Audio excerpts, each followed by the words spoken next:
ආයිබෝවන් දුවේ පුතේ 2024 උසස් පෙළ ජෛව පද්ධති තාක්ෂණ වේදේ ප්‍රශ්න පත්‍රයේ බහුවර්ණ ප්‍රශ්න සාකච්ඡාව තමයි මේ සිදු කරමින් ඉන්නේ. මීට කලින් වීඩියෝ දෙකකින් අපි ප්‍රශ්න 29ක් සාකච්ඡා කරා. දැන් මම 30 වෙනි ප්‍රශ්නේ ඉඳන් තමයි සාකච්ඡා කරන්න බලාපොරොත්තු වෙන්නේ. 30 ශ්‍රී ලංකාවේ ආහාර ලේබල සඳහා වර්ණ සංඥා පද්ධති ට්‍රැෆික් ලයිට් සිස්ටම් හඳුන්වා දීමේ ප්‍රධාන අරමුණ වන්නේ මොකද්ද මේ ආහාරවල තියෙන ට්‍රැෆික් ලයිට් සිස්ටම් කියලා කියන්නේ? ඔයාලා දැකලා තියෙනව නේද දැන් වර්තමානයේ වෙනකොට ආහාර ඇසුරුමක ආහාරය අඩංගු මේද ප්‍රතිශතය, සීන් ප්‍රතිශතය සහ ලුණු ප්‍රතිශතය නිරූපණය කරනවා පාට බෝලවලින්. අන්න ඒක තමයි මේ ට්‍රැෆික් ලයිට් සිස්ටම් කියලා කියන්නේ. මේකේ අරමුණ තමයි පළවෙනි එකේ කියන පෝෂක සුලභතාවය දැක්වීමයි. පෝෂක සුලභතාවය දැක්වීමක් බලාපොරොත්තු වෙන්නේ නැහැ. ඒකෙන් කියන්නේ එක එක ආහාරය සෞඛ්‍ය මට්ටම අනුව සුදුසු විදියට තෝරගන්න අවශ්‍ය දැනුමයි දෙන්නේ. එහෙනම් ලේබලයේ ආකර්ශනීය බව දියුණු කිරීමට වැරදි ආහාර ආකලන ද්‍රව්‍ය සුලභතාවය දැක්වීමට එකත් වැරදි ආහාර ආකලන නෙවෙයි තියෙන්නේ. ආහාරයේ ජීවකාලය පිළිබඳ තොරතුරු සැපයීමයි. ජීවකාලය කියවෙන්නේ කොතනින්ද? ජීවකාලය ගැන කියන්නේ නිෂ්පාදිත දිනය හා කල්ලිකුත් වීම දිනය හරහා. ඒකත් වැරදි. 5 ජනතාව අතර සෞඛ්‍ය පිළිබඳ සවිඥානිකතාවය වැඩි දියුණු කිරීමයි. ඒ කියන්නේ දුවේ පුතේ ආහාරයක් ගන්න යනකොට තමන්ගේ සෞඛ්‍ය මට්ටමත් එක්ක මේ ආහාරය ගැළපෙනවද නැද්ද කියලා හරි අවබෝධයක් සහිතව ආහාර ගන්න අවශ්‍ය මඟ පෙන්වීම. හිතන්න මට තියෙනවා දියවැඩියාව. මට සීනි වැඩි කියන්නේ මගේ රුධිරේ සීනි ප්‍රතිශතය වැඩි නම් දියවැඩියාව තියෙනවා නම් මම ගිහිල්ලා නිෂ්පාදනයක් ගන්නකොට ඒකේ සීනි ප්‍රතිශතය අඩු නිෂ්පාදනයක් ගන්න මම දැනගන්න ඕනේ. එතකොට නිෂ්පාදනයේ ගහලා තියෙනවා නම් මේකේ සීනි ප්‍රතිශතය මෙච්චරයි කියලා මම දන්නවා මේක මගේ සෞඛ්‍යයට ගැලපෙන්නේ නැහැ. එහෙනම් මම ගන්න ඕන මගේ සෞඛ්‍යයට ගැලපෙන එකක්. අන්න ඒ වගේ තමන්ගේ සෞඛ්‍යයත් එක්ක ආහාර නිෂ්පාදන තෝරගන්න අවශ්‍ය දැනුම ලබා දෙන්න තමයි මේ ට්‍රැෆික් ලයිට් සිස්ටම් එක තියෙන්නේ. එහෙනම් 30 වෙනි ප්‍රශ්නේ සඳහා පිළිතුර අංක 30. අංක 5. 30ට පිළිතුර අංක 5. 31. ආහාර ලේබල් කිරීම පිළිබඳ ප්‍රකාශ 3ක් පහත දැක්වේ. ABC ප්‍රකාශ 3ක් දීලා තියෙනවා. වෙළඳ පොලේ ඇති නිෂ්පාදන සැසඳීමට ලේබල උපකාරී වේ. හරිද වැරදිද? ඔව් නේද? එකම නිෂ්පාදනය මිල දෙකකින් තියෙනවා නම් එකම ජාතිය නිෂ්පාදනයක් නම් පෝෂක සංඝටක අපිට පරීක්ෂා කරලා බලන්න පුළුවන්. අපිට සංසන්දනය කරලා බලන්න පුළුවන්. එහෙනම් ඒ ප්‍රකාශය හරි. ඒ නැති උත්තර කපලා අයින් කරන්න උත්තර 3ක්ම අයින් වෙනවා වන්න. හරිද? ඊළඟට B වලින් කියනවා ආහාර ලේබලයේ පෝෂණ කරුණු ඇතුළත් කිරීම අනිවාර්ය අවශ්‍යතාවයකි කියලා. ඇත්තද? අනිවාර්ය අවශ්‍ය නැහැ. පෝෂණ කරුණු ඇතුළත් කිරීම අනිවාර්ය නොවන ආහාර වර්ගයක් තියෙනවා. ඒක නිසා මේක අනිවාර්යයි කියලා ගන්න බෑ. B ප්‍රකාශය වැරදි. B තියෙන උත්තර අයින් කළා දාන්න. C නිෂ්පාදනයක පොදු නාමය ලේබලයේ ඇතුළත් කිරීම අනිවාර්ය අවශ්‍යතාවයයි. ඔව් දුවේ පුතේ නිෂ්පාදනයක වෙළඳ නාමය තමයි හැමතිස්සෙම ලොකුවට පේන ගහන්නේ. ඒ වෙළඳ නාමයත් එක්ක ඊට පහළින් වෙළඳ නාමයේ ලියු අකුරු වලට 3න් එකකට වඩා නොඅඩු වෙන විදියට අනිවාර්යයෙන්ම පොදු නාමය සඳහන් කරන්න ඕනේ. පාරිභෝගිකයාට ඇත්තටම මේක ඇතුලේ තියෙන මොනවද කියලා අවබෝධයක් ගන්න. එහෙනම් C ප්‍රකාශයත් හරි පිළිතුර වෙන්න ඕනේ. ඉහත ප්‍රකාශ අතුරෙන් සත්‍ය ප්‍රකාශ වන්නේ A හා C පමණි. පිළිතුර අංක 4. 32. පාලිත පරිසර කෘෂිකර්මාන්තයේදී යාමනය කරනු ලබන ප්‍රධාන පරිසර සාධක දෙක වනුයේ. පාලිත පරිසර කෘෂිකර්මාන්තයේදී කියන්නේ ආරක්ෂිත ගෘහ තුල භෝග වගාව ගැන මේ අහන්නේ.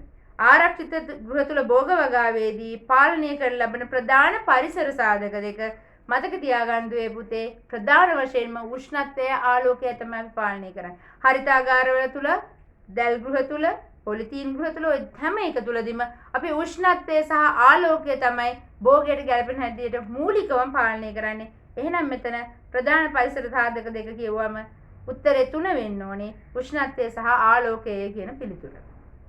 33. පෝෂණ පටල තාක්ෂණය NFT. අපි කියන්නේ මොකද? නියුට්‍රියන්ට් ෆිල්ම් ටෙක්නික්. පෝෂණ පටල තාක්ෂණය වඩාත් හොඳින් විස්තර කළ හැකියි.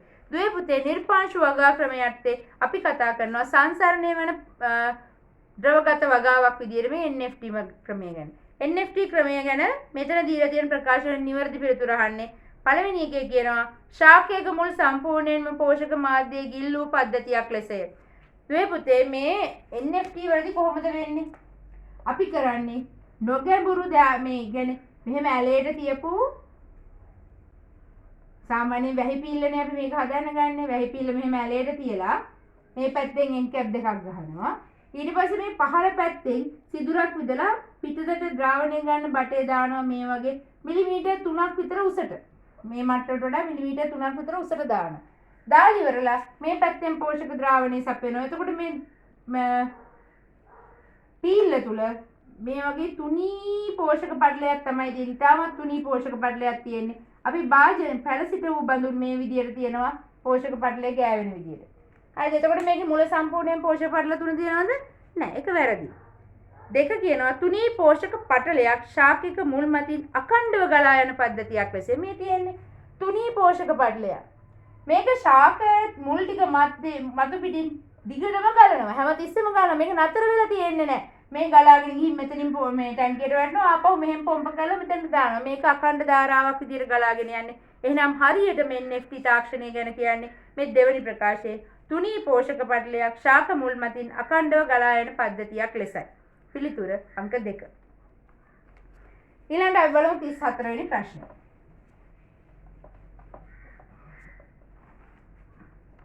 34 පිළිතුරු සැපීම සඳහා පහත සඳහන් රූප සටහන් යොදා ගන්න. මෙන්න මේ වගේ රූප සටහනක් තියෙනවා. මේකේ ජීය පද්ධතිය 1 3 4 6 R1 2 R2 5. මේක දැක්ක ගමන් මතක් වෙන්නේ මේ තියෙන්නේ ද්විරෝධ ට්‍රැක්ටරයේ ජීය පද්ධතිය. ද්විරෝධ ට්‍රැක්ටරයේ ජීය පද්ධතිය තමයි මේ විදිහට නිරූපණය කරලා තියෙන්නේ.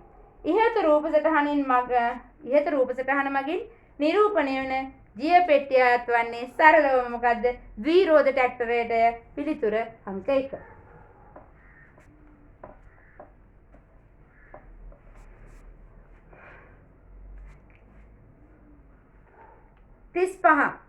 තිස්පස්වෙනි ප්‍රශ්නය වලට රූප සටහනක් දීලා තියෙනවා. මෙන්න මේ විදියට බලන්න. මේ තියෙන්නේ මොකද්ද? මේ තියෙන්නේ බලවේග දියරිසිනයක්. අපි දන්නවා නැප්සැක් දියරිසිනයත් ඒ බලවේග දියරිසිනය කියලා කියන්නේ අපිට දියර සහ කුඩු දෙකම ශේෂ්ත්‍රයට යොදන්න පුළුවන් විදිහේ දියරිසිනයක්. එහෙනම් ඉහත රූප සටහනින් දැක්වෙන උපකරණය වනුයේ කියලා අහුවම මේකේ බලවේග දියරිසිනයයි බලවේග කුඩු ඉසිනයයි කියලා දෙකක් තියෙනවා. එතකොට කොහොමද නිවැරදි පිළිතුර හොයාගන්නේ? මෙන්න මේ නැසින්නේ විශාලත්වය අනුව නැසින්නේ කට ලොකුයි කියලා කියන්නේ ඒක කුඩු ඉසිනය. දිය ඉසිනේ ඊට වඩා නැසින්න කුඩා වෙන්න ඕනේ. ඒ නිසා පිළිතුර වෙන්නේ 35 සඳහා අංක 1. 36 වෙනි ප්‍රශ්නය අපි පරිපතයක් තියෙනවා. අඳලා බලමු මොකද්ද මේක කියන්නේ කියලා. මෙන්න මෙහෙම පරිපතයක් තියෙනවා. මෙතන ප්‍රතිරෝධකයයි මෙතන ප්‍රතිරෝධකයයි මෙතන ප්‍රතිරෝධකයයි තියෙනවා. මේ ටික මෙහෙම යා කළා මෙතනින් දීලා තියෙනවා 9යි වෝල්ට් බැටරියකට.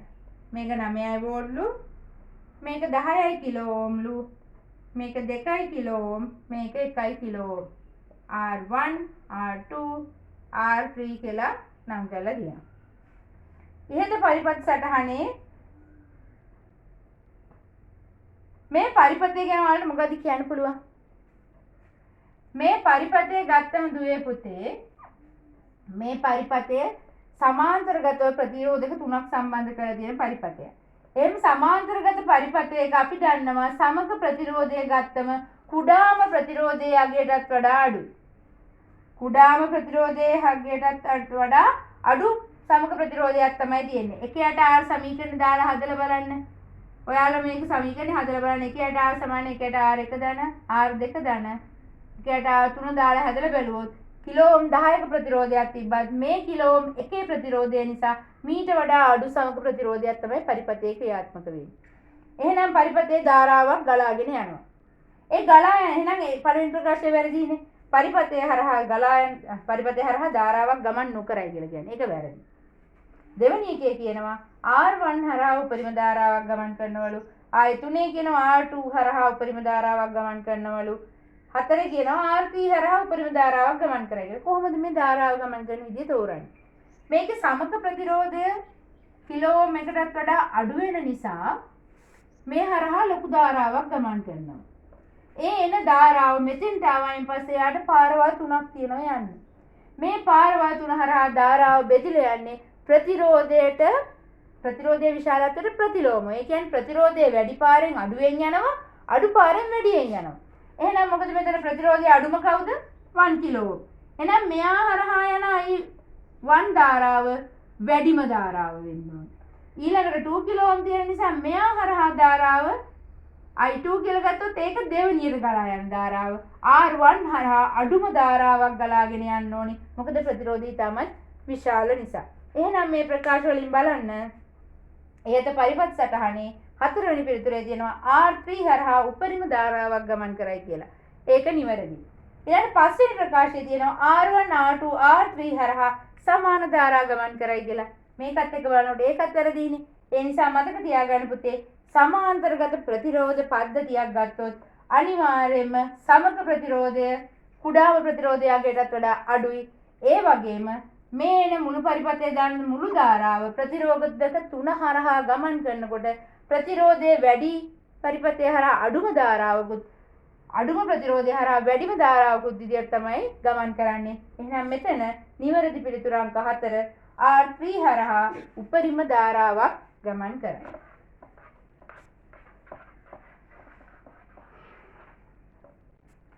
ඒ 36 වෙනි ප්‍රශ්නය. අපි බලමු 37. මේ ප්‍රතිරෝධක ප්‍රශ්න මේ පරිපථ ප්‍රශ්න තමයි අපේ දරුවන්ට ගොඩක් අමාරු වෙන්නේ. මේවා හිතන්නේ ටිකක් අමාරුයි නේද? නුහුරු පාඩම් විදියට නේ තියෙන්නේ. හරි. 37 38 වෙනි ප්‍රශ්න 37 38 39. ඒවත් ප්‍රතිරෝධ හා සම්බන්ධ නැහැ. ඉලෙක්ට්‍රොනික හා සම්බන්ධයි. මේ බලන්න. මේ තියෙන්නේ 37 වෙනි ප්‍රශ්නය සඳහා දීලා තියෙන රූප සටහන්. 37 සහ 38 ප්‍රශ්න වල පිළිතුරු සැපීම සඳහා පහත දැක්වෙන මල්ටිමීටරයේ රූප සටහන යොදා ගන්න. මේ දෙන්නේ මල්ටිමීටරය. අපෙන් අහනවා පරිපථයේ අඛණ්ඩතාව පරීක්ෂා කිරීම සඳහා ඩිජිටල් මල්ටිමීටරයේ දර්ශකයේ කැරකැවිය යුතු ලක්ෂ්‍ය වන්නේ. අපි දන්නවා මල්ටිමීටරයේ මේ විවිධ ප්‍රදේශ තියෙනවා. මේ බලන්න. මේ ප්‍රදේශ වලින් මේ ධාරාව මනින්න ප්‍රතිරෝධය මනින්න කියලා මෙයාලා ලකුණු කරලා තියෙනවා. ඒ අතරේ පරිපථයේ කැඩෙල්ල නැහැ. දිගටම ධාරාව ගලන පරිපථයක් කියලා හොයාගන්න අපිට විශේෂ යුනිට් එකක් තියෙනවා. අපි ඒකට කියනවා බසර් එක කියලා. කොහොම මේකේ බසර් එක? මේ බලන්න. මෙන්න මෙතන D වලින් නිරූපණය කරන්නේ බසර් එක. බසර් එකේ තියෙන්නේ අර නලාවක ශබ්ද වගේ අර මෙහෙම නිකන් ශබ්දයක් නිකුත්න ස්වරූපයෙන් අදලා තියෙන ඒක තමයි බසර් එක. බසර් එකට අපි දර්ශකය දාලා ප්‍රතිරෝධකයේ මල්ටිමීටරයේ අග්‍ර දෙක යම්කිසි පරිපථයකට සම්බන්ධ කරාම බීප් සාද්දයක් ඇහෙනවා කියන්නේ ප්‍රතිරෝධය මේ පරිපථය අඛණ්ඩව ගමන් කරනවා. එහෙම නැත්නම් කොහෙන්වත් මේ පරිපථයේ විසන්ධි වෙලා නැහැ කියන එක.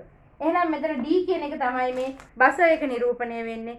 එහෙනම් 37 වෙනි ප්‍රශ්නය සඳහා පිළිතුර D කියන එක පිළිතුරු අංක 4. 38 බැටරියක වෝල්ටීයතාවය වැනීම සඳහා ඩිජිටල් මල්ටිමීටරයේ දර්ශකයේ කැරකෙවිය යුතු ලක්ෂ්‍ය වනුයේ.